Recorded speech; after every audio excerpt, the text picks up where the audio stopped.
إن الحمد لله نحمده ونستعينه ونستغفره ونعوذ بالله من شرور أنفسنا وسيئات أعمالنا من يهده الله فلا مضل له ومن يضلل فلا هادي له وأشهد أن لا إله إلا الله وحده لا شريك له وأشهد أن محمدًا عبده ورسوله صلى الله عليه وسلم. On continue donc par la permission d'Allah subhanahu wa ta'ala et son aide notre lecture dans le grand livre de l'imam Ibn al-Qayyim rahimahullah, Ad-Da' wa Ad-Dawa, la maladie et le remède. Et à la séance précédente, nous avions vu quelle était la cause qui a fait que l'imam Ibn al-Qayyim rahimahullah a rédigé cet ouvrage qui est un véritable chef-d'œuvre dans l'héritage islamique. Et nous avions également parlé des différents thèmes abordés dans le livre, et nous avions commencé à lire les premières lignes en rapport avec la partie du livre dans laquelle l'imam Ibn al-Qayyim rahimahullah traite des méfaits des péchés, c'est-à-dire des conséquences désastreuses et funestes des péchés sur la personne.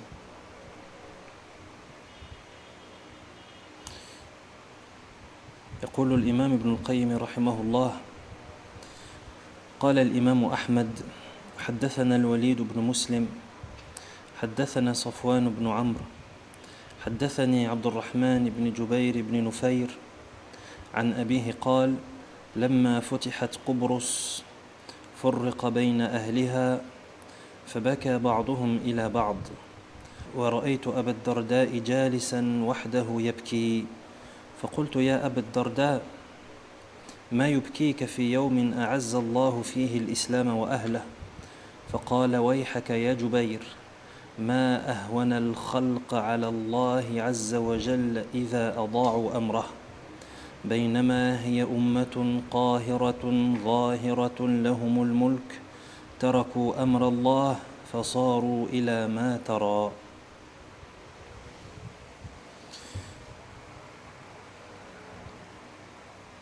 L'imam Ahmed rahimahullah rapporte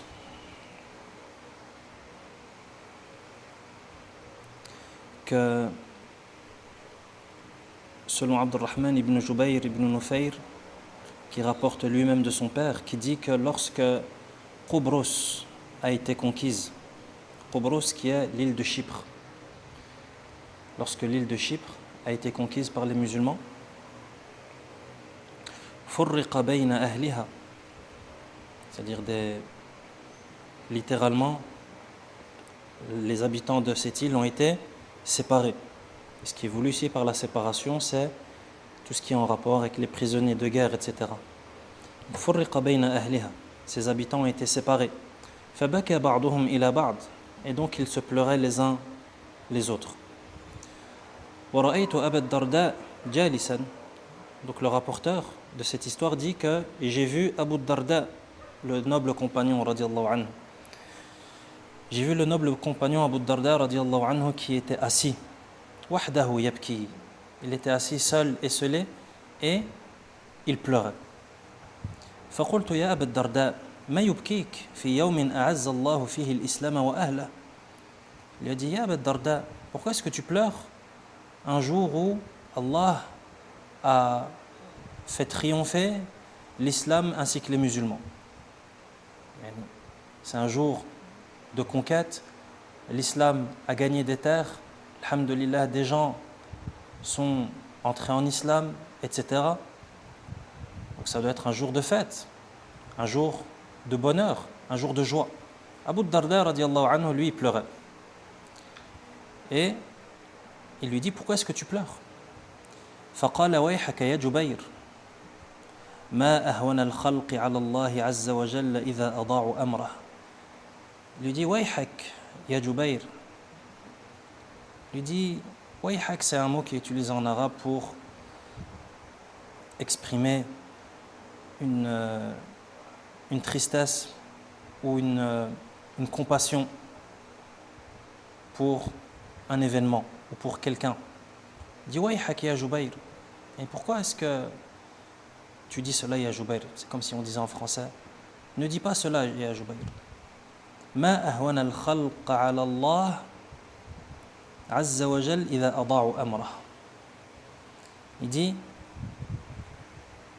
les gens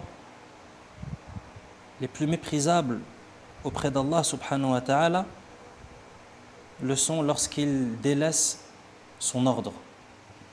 بينما هي أمة قاهرة ظاهرة لهم الملك تركوا أمر الله فصاروا إلى ما ترى.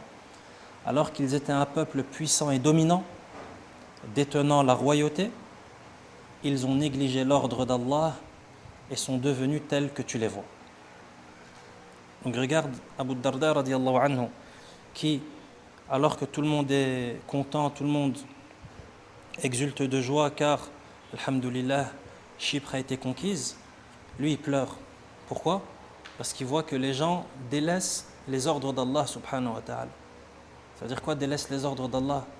Qui délaissent de manière générale, qui s'éloignent de la religion. Et lui il pleure à cause de ça. Et il dit que lorsque les gens délaissent la religion et s'éloignent de leur religion, ils deviennent les gens les plus méprisables auprès d'Allah subhanahu wa ta'ala. وقال علي بن الجعد أنبأنا شعبة عن عمرو بن مرة قال سمعت أبا البختري يقول أخبرني من سمع النبي صلى الله عليه وسلم يقول لن يهلك الناس حتى يعذروا من أنفسهم.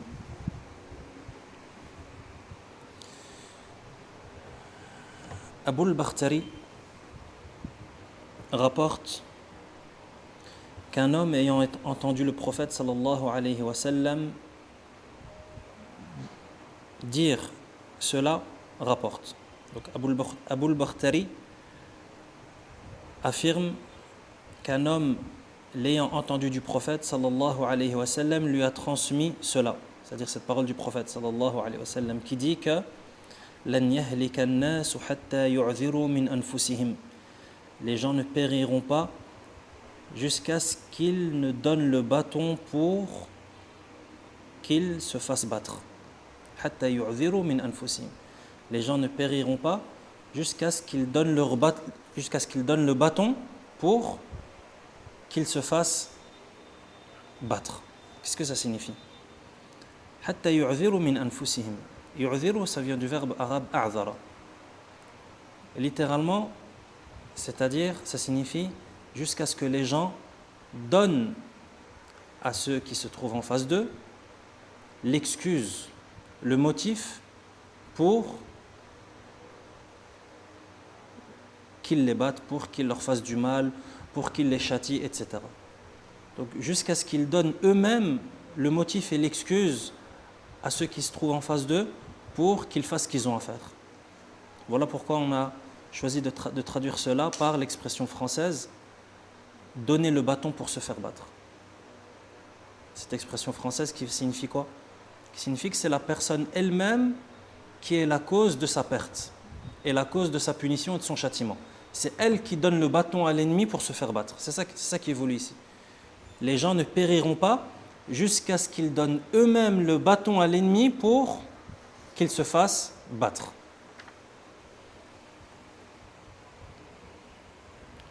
Quel est le rapport avec les péchés? Qui a une idée? On est en train de parler des péchés et de ses méfaits. Quel est le rapport de ce athar, de ce hadith du prophète sallallahu alayhi wa sallam et les péchés?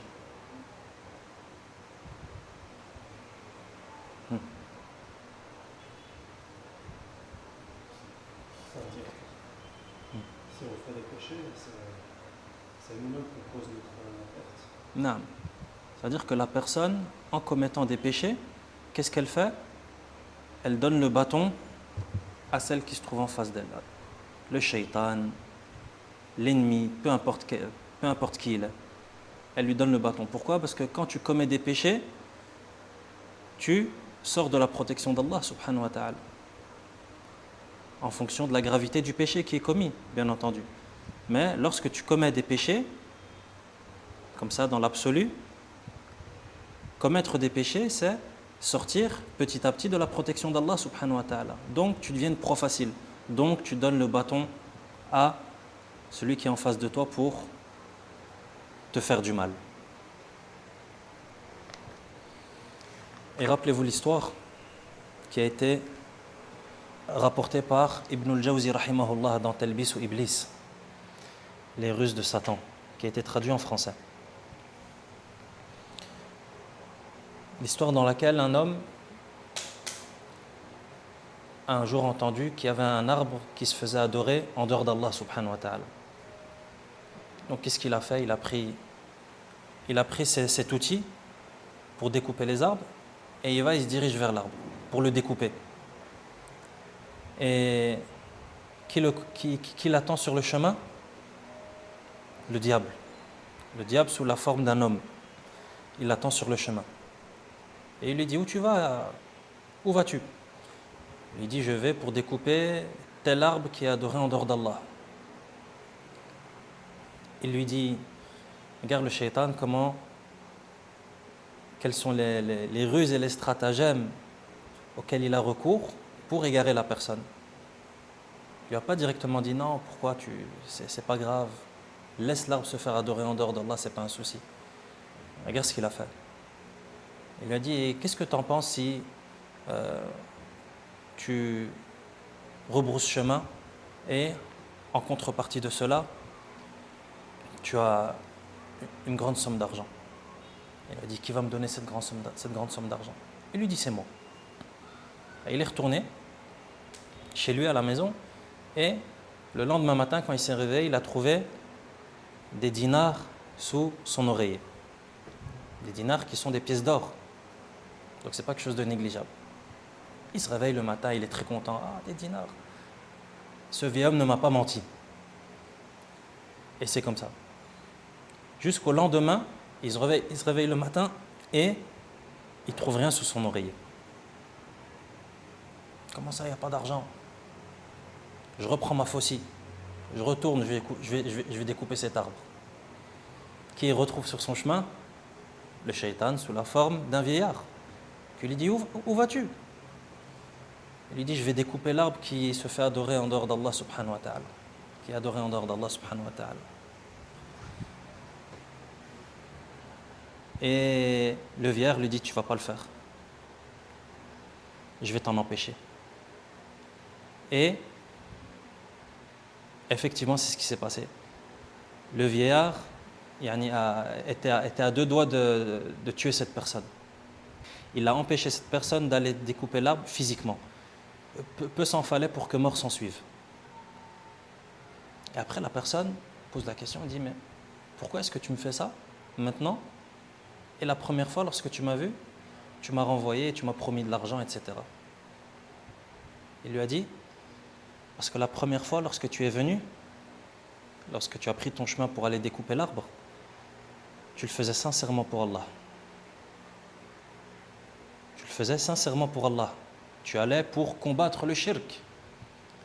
Et donc, j'avais aucun pouvoir sur toi.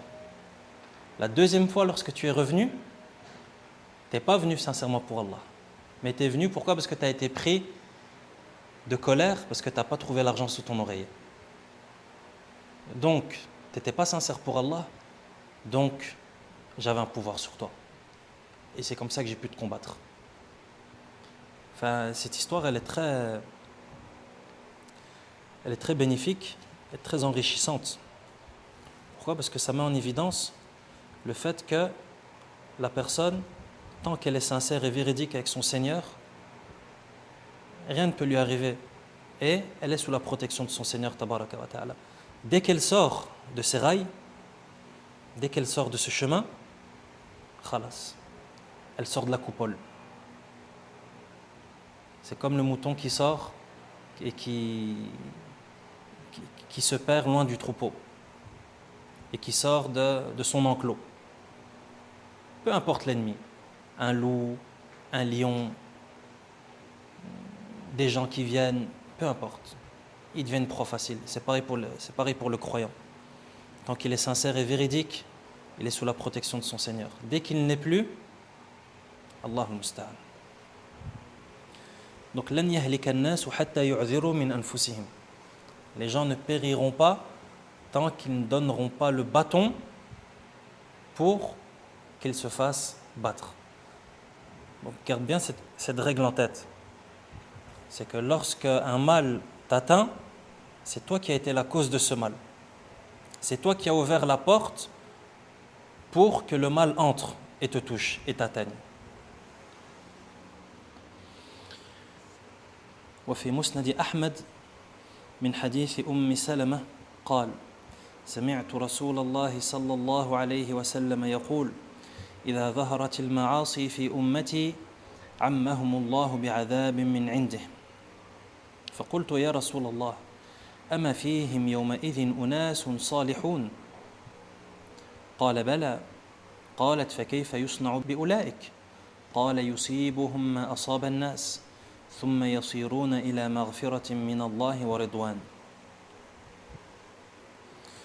L'imam Ahmed rahimahullah rapporte et recueille un hadith d'Umm Salama radiallahu anha qui dit avoir entendu le messager d'Allah sallallahu alayhi wa sallam dire: lorsque les péchés apparaîtront dans ma communauté, lorsque les péchés apparaîtront, et là aussi on va faire attention au terme qui a été utilisé par le prophète sallallahu alayhi wa sallam, apparaîtront, lorsque les péchés apparaîtront. Le prophète sallallahu alayhi wa sallam, il n'a pas dit lorsque les péchés seront commis. Pourquoi? Quelle est la différence entre lorsque les péchés sont commis ou lorsque les péchés apparaissent? C'est deux choses complètement différentes. Et il y a une grande différence entre les deux. C'est quoi la différence?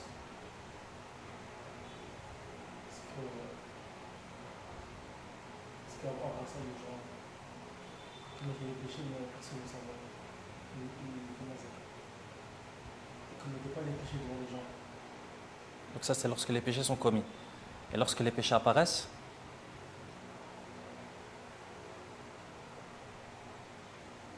ça veut dire que ça devient public. Donc, le prophète sallallahu alayhi wa sallam, il n'a pas dit lorsque les péchés sont commis. Pourquoi? Parce que dans toutes les communautés, des péchés sont commis.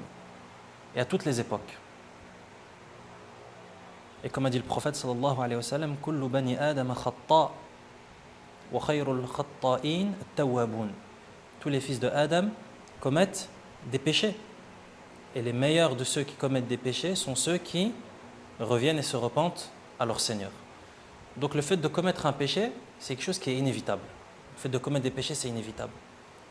Voilà pourquoi le prophète sallallahu alayhi wa sallam, il n'a pas dit lorsque les péchés sont commis, mais il a dit lorsque les péchés apparaissent. C'est quoi la nuance? Apparaissent, ça veut dire que les péchés prennent de l'ampleur, apparaissent et se manifestent dans la société. Ça veut dire quoi? Ça veut dire qu'il n'y a pas eu de travail de la part des réformateurs, de la part des prédicateurs, de la part des savants, de la part des étudiants en sciences, de la part des prêcheurs pour contrer ce mal. Mais le mal s'est répandu et ça devient public et les péchés deviennent publics et ça devient normal, etc. Apparaissent. Le prophète sallallahu alayhi wa sallam dit lorsque les péchés apparaîtront dans ma communauté, Allah les frappera tous d'un châtiment venant de lui. Ô messager d'Allah, n'y aura-t-il pas parmi eux des gens pieux? Ils répondent et ils s'interrogent.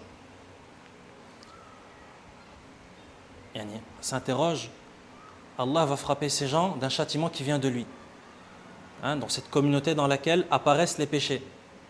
Ici, il y a une interrogation dans le hadith qui dit: ô messager d'Allah, est-ce que ce jour-là, il n'y aura pas des gens pieux parmi ces gens de cette communauté? Le prophète sallallahu alayhi wa sallam, il répond, il dit: certes, effectivement, il y en aura. Et la question est posée, et que leur arrivera-t-il Il répond, ils seront frappés par ce qui frappera les gens, puis ils iront vers le pardon et l'agrément d'Allah. Donc c'est-à-dire que même les gens pieux qui vivaient parmi ces gens débauchés, même les gens pieux seront touchés par le châtiment. Pourquoi? Parce qu'à ce moment-là, lorsque le châtiment descendra, il touchera tout le monde. Et ce sera un châtiment global. Pourquoi? Remarquez également le terme qui a été utilisé. Unasun salihun. Ça veut dire des gens salihun, ça veut dire des gens qui sont vertueux mais en eux-mêmes. Pas muslihun. C'est-à-dire qu'ils ne font pas le travail de rendre pieux et vertueux autrui. Voilà pourquoi eux aussi seront touchés par le châtiment. Car c'est entre autres à cause de eux, ils ont aussi une part de responsabilité là-dedans, c'est qu'ils n'ont pas fait le travail qui est al-amru bil ma'ruf wa an-nahyu 'anil munkar, ordonner le bien et interdire le mal. Voilà pourquoi eux aussi seront touchés par le châtiment, même s'ils étaient pieux. Et même si eux ne commettaient pas de mal. Mais parce qu'ils ont manqué à leur devoir d'appeler au bien et de condamner le mal, ils seront également touchés par le châtiment. Et comme a dit le prophète sallallahu alayhi wa sallam, et en fin de compte, ils iront vers le pardon et l'agrément d'Allah subhanahu wa ta'ala, mais il n'empêche qu'ils seront touchés par le châtiment. Et bien entendu, ce hadith nous enseigne beaucoup de choses. Parmi elles, la gravité du fait que le mal, les turpitudes, la débauche deviennent quelque chose de public, deviennent quelque chose d'apparent dans la société, comme on le voit dans nos sociétés aujourd'hui. Dans les sociétés qui vivent sur la surface de la terre, particulièrement les sociétés occidentales. Tu vois où la turpitude, la débauche, le mal, les interdits d'Allah subhanahu wa ta'ala, c'est quelque chose qui est tout à fait normal. Et c'est quelque chose que tout le monde fait et personne ne se pose de questions et chacun vit sa vie et c'est les droits de l'homme et chacun fait ce qu'il veut, etc. Donc ça, c'est des situations qui sont très dangereuses. Et un autre enseignement qu'on tire de ce hadith, c'est aussi la gravité de manquer au devoir de da'wah, manquer au devoir de prêche. C'est-à-dire ordonner le bien et condamner le mal. Ça veut dire qu'en islam, il ne suffit pas que tu sois quelqu'un de bien. Comme on l'avait étudié dans Surat Al-Asr. Surat Al-Asr nous explique également cela. C'est qu'en islam, il ne suffit pas que tu sois quelqu'un de bien, être convenable, et puis c'est fini. Tu as terminé ta mission, c'est bon. Non. L'islam, il ne te dit pas ça. L'islam, il te dit réforme-toi, sois quelqu'un de bien, mais il faut aussi que tu réformes ceux qui sont autour de toi. Il faut que tu deviens quelqu'un qui réforme autrui. Quelqu'un qui fait un travail de réforme dans la société. L'islam, ce n'est pas une religion individualiste à ce propos. Alhamdulillah, tu t'es réformé, c'est très très bien. Maintenant, il faut que tu réformes les autres. Par la permission d'Allah subhanahu wa ta'ala. C'est Allah qui réforme, il n'y a pas de doute. Mais tu fais le travail de réforme. Et Allah subhanahu wa ta'ala se charge du reste. Walakin, toi, tu fais ce qui t'incombe. En commençant, bien entendu, par les gens qui sont à ta charge. Par tes proches, par ton entourage, etc. Donc ce hadith il nous apprend également cela. C'est-à-dire la gravité de manquer au devoir de prêche. Et la gravité de manquer à cette grande obligation qui est le fait d'ordonner le bien et de condamner le mal. Parce que dans le hadith, c'est dit de manière explicite, il y aura des gens pieux parmi ces gens qui seront touchés par le châtiment. Donc le fait qu'ils étaient pieux, ça n'a pas suffi pour qu'ils soient sauvés du châtiment. Mais pour que tu sois sauvé du châtiment et pour que le châtiment ne descende pas, il faut qu'il y ait des gens pieux et réformateurs. Des gens pieux en eux-mêmes et réformateurs vis-à-vis d'autrui.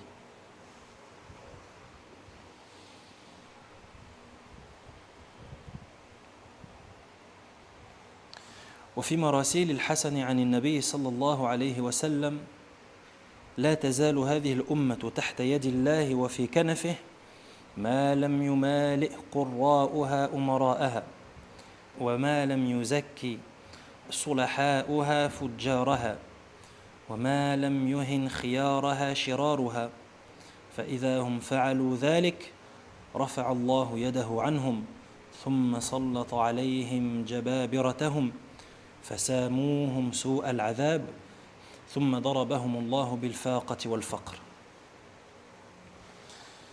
Et dans les marasil de Al-Hassan al-Basri, rahimahullah, les marasil de Al-Hassan al-Basri, ça signifie les hadiths qui ont été rapportés directement par Al-Hassan al-Basri, rahimahullah, sans qu'il fasse mention du compagnon qui rapporte le hadith.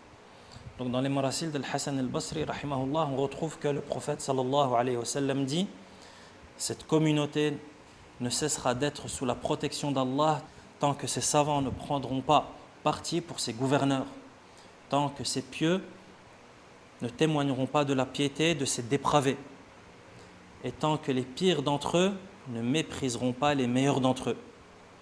S'ils agissent ainsi, Allah lèvera sa protection et enverra contre eux leurs tyrans qui leur imposeront le pire des châtiments. Puis Allah les frappera d'indigence et de pauvreté.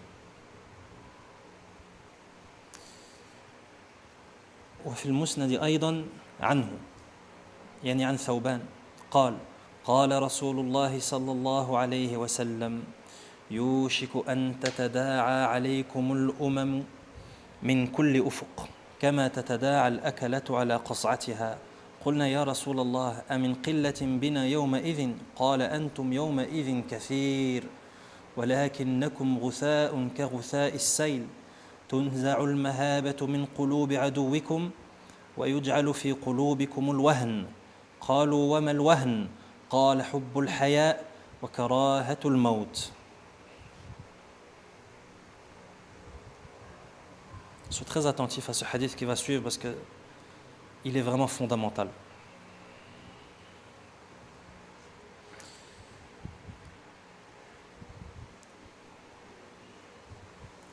Donc on rapporte également du prophète sallallahu alayhi wa sallam, et le hadith se trouve dans le musnad de l'imam Ahmad rahimahullah, selon un hadith rapporté par Thawban radiyallahu anhu, qui dit que le prophète sallallahu alayhi wa sallam dit: Yushiku an tatada'a alaykumul umamu min kulli ufuq.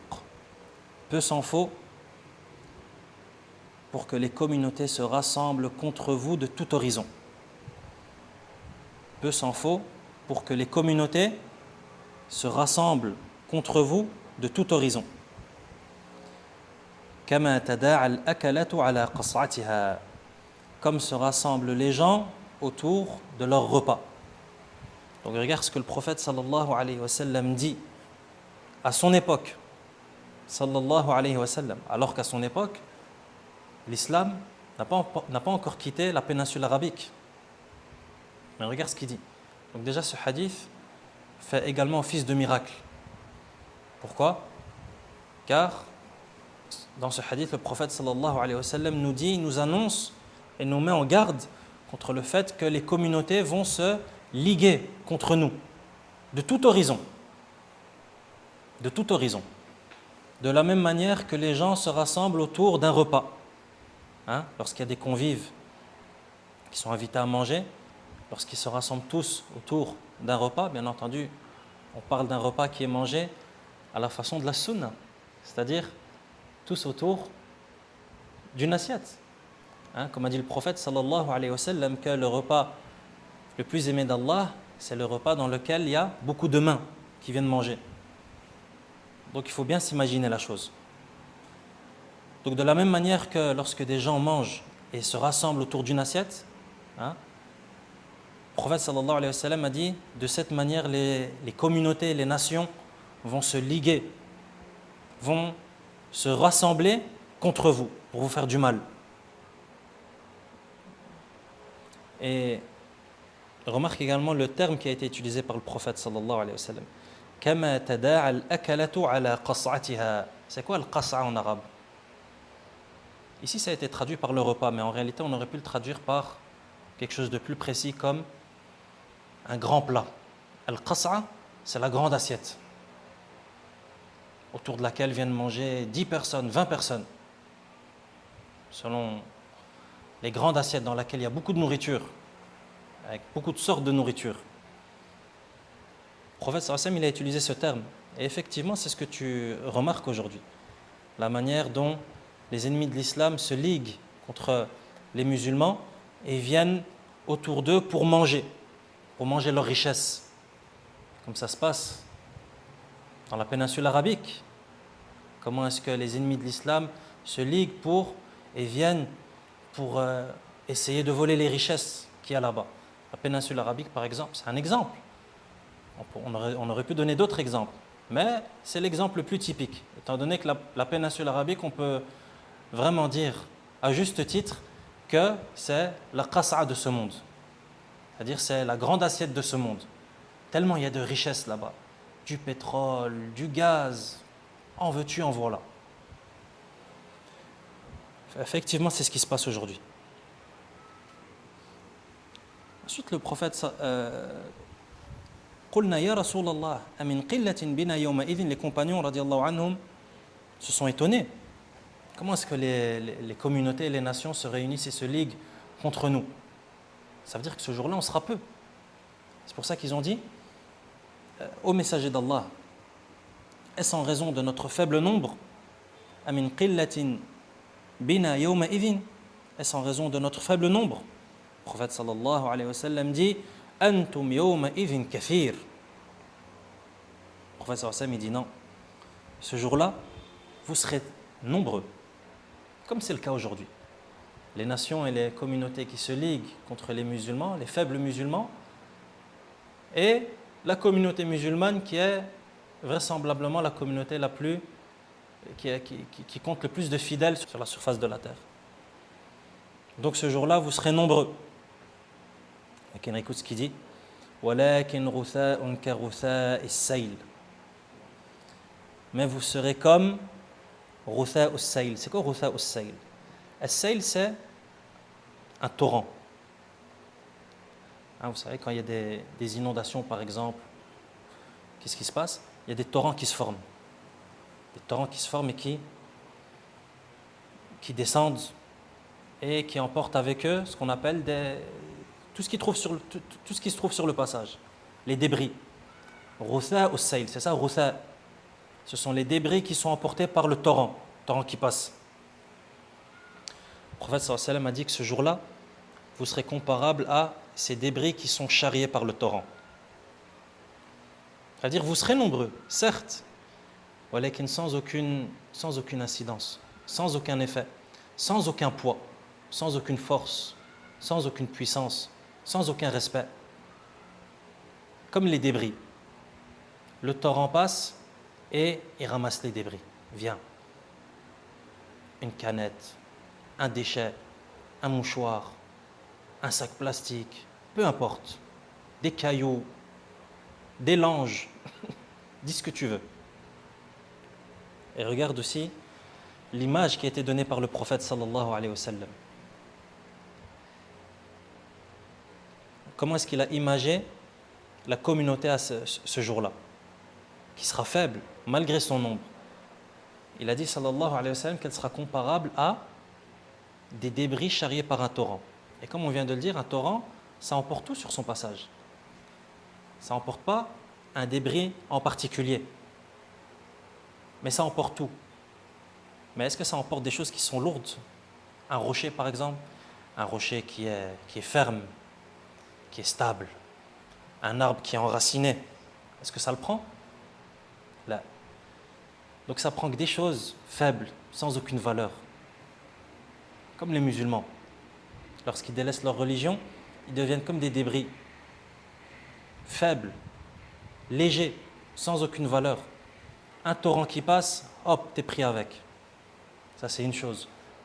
Deuxième chose, le torrent, lorsqu'il passe et il emporte des choses avec lui, il ne fait pas la différence. Il prend tout. Ça veut dire qu'au final, les débris sont très différents les uns des autres. Comme on vient de le dire, ça peut être des débris de nourriture, des restes de nourriture, ça peut être des débris, ça peut être des ordures, ça peut être des cailloux, ça peut être des brindilles, ça peut être des branches d'arbres, peu importe. Comme les musulmans aussi, ils sont différents. lui il suit telle tendance, lui il suit telle doctrine, lui il suit telle pensée. C'est-à-dire que les musulmans ils ne sont pas unis sur une seule et même croyance, qui est la croyance avec laquelle est venu le prophète sallallahu alayhi wa sallam. Donc médite sur cette métaphore très profonde et très riche en sens qui a été donnée par le prophète sallallahu alayhi wa sallam. Donc le prophète sallallahu alayhi wa sallam il dit dans le hadith, non, ce jour-là vous serez pas faible, walakin vous serez très nombreux. Walakin votre nombre il est comparable aux débris charriés par le torrent. Et ensuite il continue et il dit sallallahu alayhi wa sallam, tunza'ul mahabatu min qulubi aduwikum. Allah retirera du cœur de votre ennemi la crainte de vous. Allah retirera de votre ennemi la crainte de vous. Donc sache que lorsque ton ennemi n'a plus peur de toi, bien entendu on parle de ton ennemi légitime.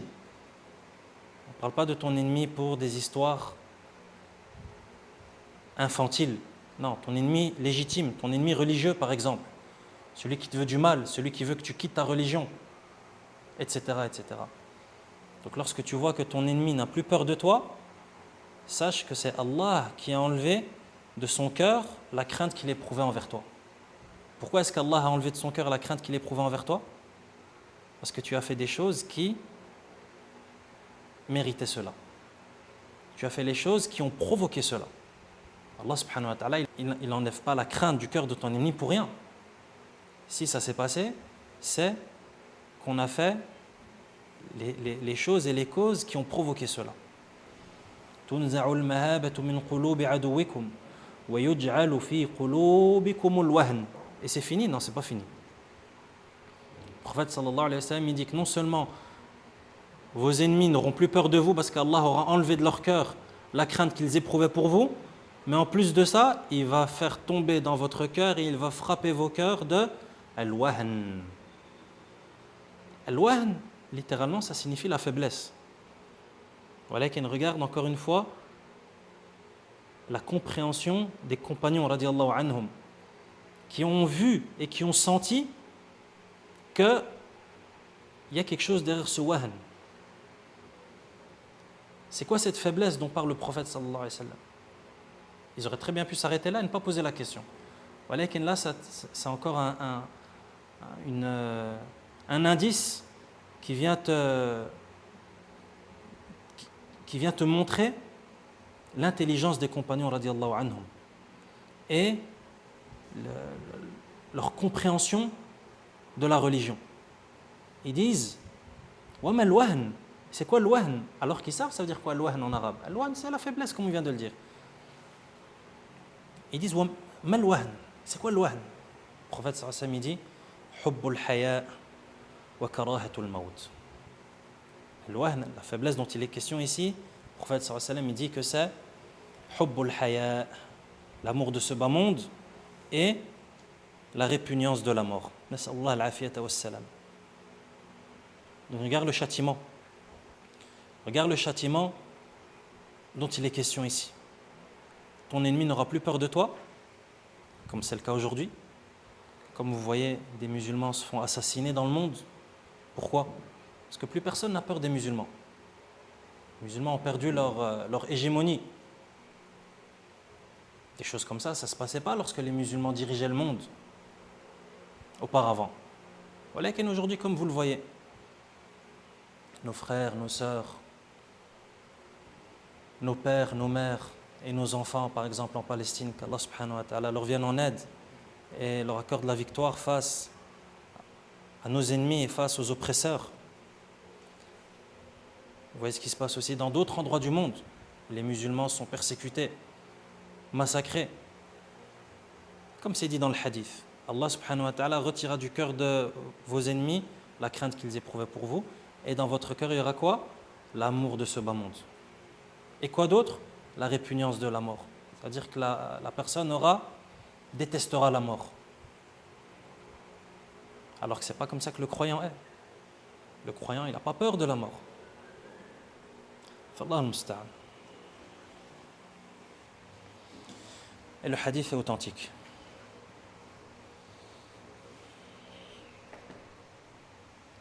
وفي المسند من حديث أنس قال قال رسول الله صلى الله عليه وسلم لما عرج بي مررت بقوم لهم أظفار من نحاس يخمشون وجوههم وصدورهم فقلت من هؤلاء يا جبريل قال هؤلاء الذين يأكلون لحوم الناس ويقعون في أعراضهم.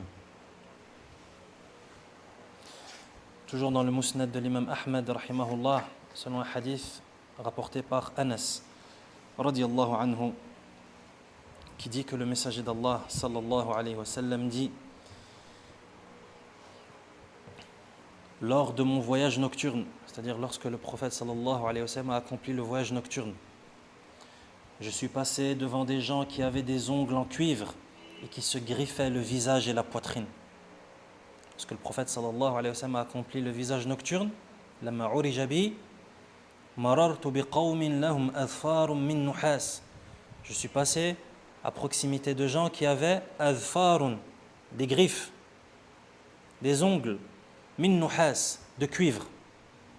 Hein, pas comme toi et moi, des ongles en kératine. Non, des ongles en cuivre. يعني un métal. يخمشون وجوههم وصدورهم. Et qu'est-ce qu'ils font avec leurs ongles de cuivre? Ils se griffent le visage et leur poitrine. يعني imagine la scène. فقلت من هؤلاء يا جبريل. Le prophète sallallahu alayhi wa sallam, lorsqu'il a vu cela, il a dit à l'ange Jibril: qui sont ces gens, ya Jibril? قال هؤلاء الذين يأكلون لحوم الناس. Il dit: ces gens-là, ce sont ceux qui mangent la chair des gens. Ce sont ceux qui mangent la chair des gens. ويقعون في أعراضهم. Et qui attentent à leur honneur. C'est-à-dire qui portent atteinte à l'honneur des gens.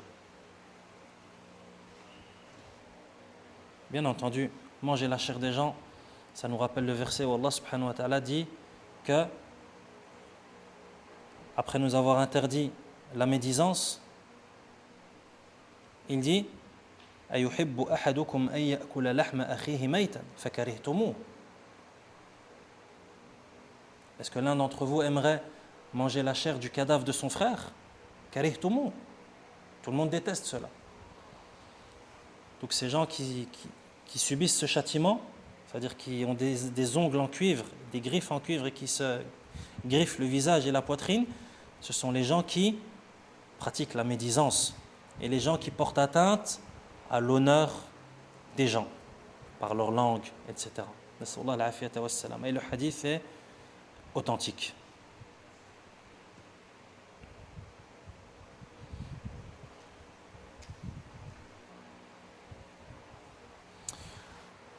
Ensuite, l'imam continue, rahimahullah, l'imam Ibn al-Qayyim, rahimahullah, continue à citer, à évoquer des hadiths et des paroles concernant la gravité, concernant les conséquences néfastes des péchés.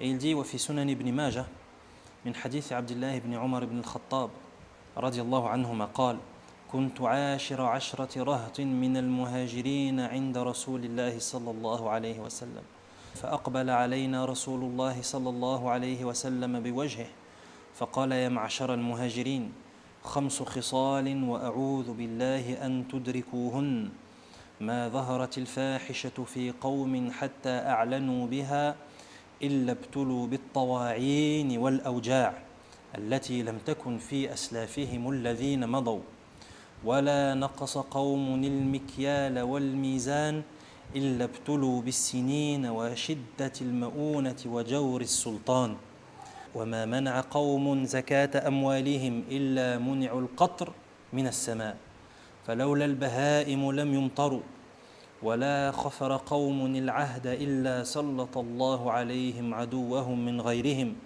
فأخذوا بعض ما في أيديهم وما لم تعمل أئمتهم بما أنزل الله في كتابه إلا جعل الله بأسهم بينهم والحديث حسن. Dans un hadith recueilli par Ibn Majah, rahimahullah, un hadith rapporté par Abdullah ibn Umar, radiyallahu anhuma, Abdullah, qui est le fils de Omar ibn al-Khattab, radiyallahu anhu, qui dit: j'étais le 10e d'un groupe de muhajirin auprès du messager d'Allah sallallahu alayhi wa sallam. Et le messager d'Allah sallallahu alayhi wa sallam s'est tourné vers nous et nous a dit: ô vous les muhajiroun, les émigrés, je cherche protection auprès d'Allah contre le fait que vous connaissiez 5 choses. Je cherche protection auprès d'Allah contre le fait que vous connaissiez, c'est-à-dire que vous accomplissiez, que vous commettiez, que vous fassiez 5 choses. Premièrement, il dit: la turpitude n'est jamais apparue chez un peuple au point que ses membres l'affichent sans qu'il ne soit éprouvé par des pestes et des maladies que leurs prédécesseurs n'ont pas connues. Encore une fois, regarde le mot qui a été utilisé par le prophète sallallahu alayhi wa sallam. Apparaître. Bien faire la différence entre l'apparition et le fait que les actes de désobéissance soient commis. Il y a une différence entre les deux. Il y a une grande différence auprès d'Allah subhanahu wa ta'ala. Il y a une grande différence auprès d'Allah subhanahu wa ta'ala entre celui qui commet des péchés, mais qui les garde entre lui et Allah subhanahu wa ta'ala et qui cherche à se les faire pardonner, et celui qui commet des péchés et qui le fait sur la place publique, ou bien qui fait des péchés et qui après va le crier sur les toits. Une grande différence entre les deux. Comme a dit, comme c'est venu dans le hadith, que toute la communauté, qu'il sera fait pardon à toute la communauté, sauf ceux qui affichent leurs péchés. Et ça, c'est quelque chose que tu trouves beaucoup malheureusement. C'est quelque chose que tu remarques beaucoup à notre époque. C'est-à-dire des gens se vantent d'avoir fait des péchés. Et ça, c'est étrange. C'est extrêmement étrange. Et encore plus étrange que cela, des gens mentent afin de se vanter d'avoir fait des péchés. C'est-à-dire que peut-être qu'il n'a même pas fait le péché, mais juste pour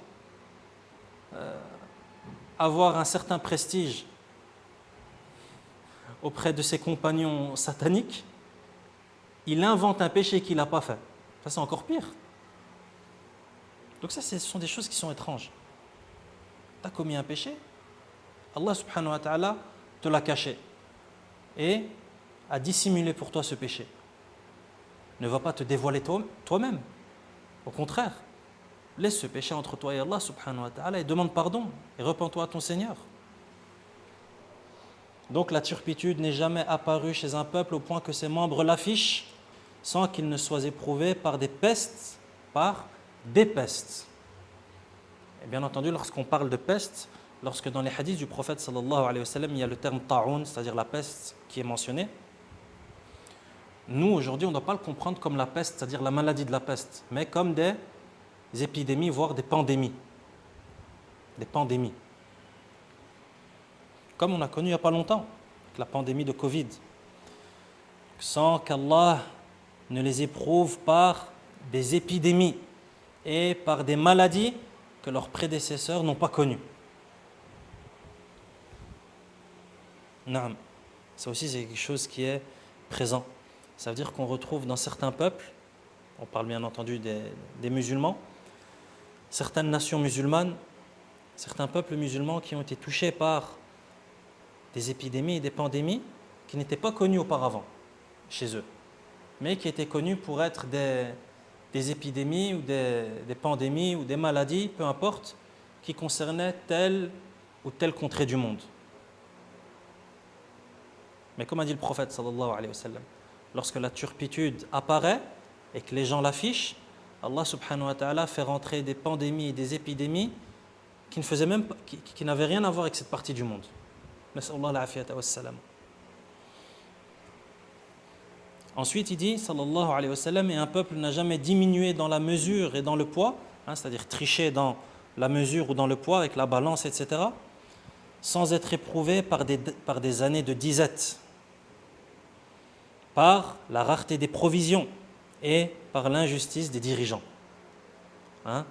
Donc ceux qui se plaignent de l'injustice des dirigeants, l'injustice des gouverneurs, ceux qui se plaignent du manque d'abondance, en termes de provisions, en termes de nourriture, en termes de boissons, en termes d'énergie, comme il t'en parle beaucoup aujourd'hui.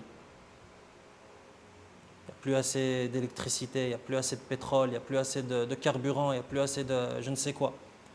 Tous ces gens qui se plaignent de ça, ici tu as la solution et le remède dans le hadith du prophète sallallahu alayhi wa sallam. Pourquoi est-ce que vous trichez dans la mesure et dans le poids? Pourquoi est-ce que vous trichez dans vos transactions commerciales? Le prophète sallallahu alayhi wa sallam dit que un peuple n'a jamais diminué dans la mesure et dans le poids sans être éprouvé par des années de disette, par la rareté des provisions et par l'injustice des dirigeants. Donc ceux qui se plaignent de ces fléaux, qu'ils arrêtent de tricher dans la mesure et dans le poids, et Allah subhanahu wa ta'ala enlèvera ce fléau, tout simplement. Ensuite le prophète sallallahu alayhi wa sallam continue et dit: et un peuple n'a jamais délaissé l'acquittement de la zakat sur leurs biens sans être privé de la pluie. Et n'eût été les animaux, ils n'auraient jamais plu. Donc regardez ce que provoque le fait de ne pas sortir sa zakat. Ça provoque que la pluie ne descend plus du ciel. Mais en réalité, comme a dit le prophète sallallahu alayhi wa sallam, elle va quand même descendre un petit peu. Pourquoi? Pour les animaux. Mais s'il n'y avait pas eu d'animaux, il n'y a pas une goutte qui descendrait du ciel. Donc encore une fois, ceux qui se plaignent du manque de pluie, ceux qui se plaignent de la sécheresse, qu'ils regardent, est-ce qu'ils donnent leur zakat? Le prophète sallallahu alayhi wa sallam nous montre ici dans ce hadith que le fait de ne pas donner sa zakat, ça provoque la sécheresse et ça provoque l'interruption des pluies. Et un peuple n'a jamais transgressé son pacte avec Allah et son messager sans qu'on les mette sous la domination d'ennemis qui sont issus d'autres peuples qui s'accaparent une partie de ce qu'ils possèdent. Ensuite, il continue et il dit: et leurs dirigeants n'ont jamais abandonné la mise en pratique de ce qu'Allah a révélé dans son livre sans qu'Allah ne suscite de dissension entre eux. Nas'Allah subhanahu wa ta'ala an yu'afiyana min kulli su' wa an yaghfira lana wa an yarhamana wa an ya'fu 'anna wa an yansura ikhwanana fi Palestine wa an yansurahum 'ala 'aduwwihim innahu 'ala kulli shay'in qadir wa sallallahu wa sallam 'ala nabiyyina Muhammad wa 'ala alihi wa ashabihi ajma'in.